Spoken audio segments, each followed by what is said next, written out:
Sheikh Motiur Rahman Madani Indian একজন আছেন, ওনার কিছু কথা একতেলাফ আছে, কিছু ব্যাপার।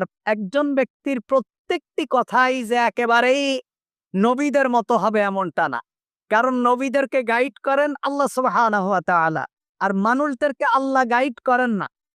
এজন্য আমি আবার বলছি, আপনার একজন আলেমের 10টা কথার ভিতরে একটা কথা খারাপ লাগতেই পারে, কিন্তু সেই কারণে আলেমের সমালোচনা করা যাবে না। আমাদের সমস্যা হলো, যারা আমরা আহলে হাদিস আছি, আমরা হানাফি আলেমদেরকে ওরা যদি একেবারে এই চতুর্থ আসমানের কথাও বলে, শোনা যাবে না।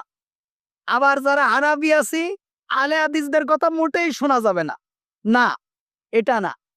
মানুষের ইজতিহাদের মধ্যে ভুল থাকবে, মানুষের কথাবার্তার ভিতরে স্লিপ অফ টাং হয়ে যাবে। এজন্য এককভাবে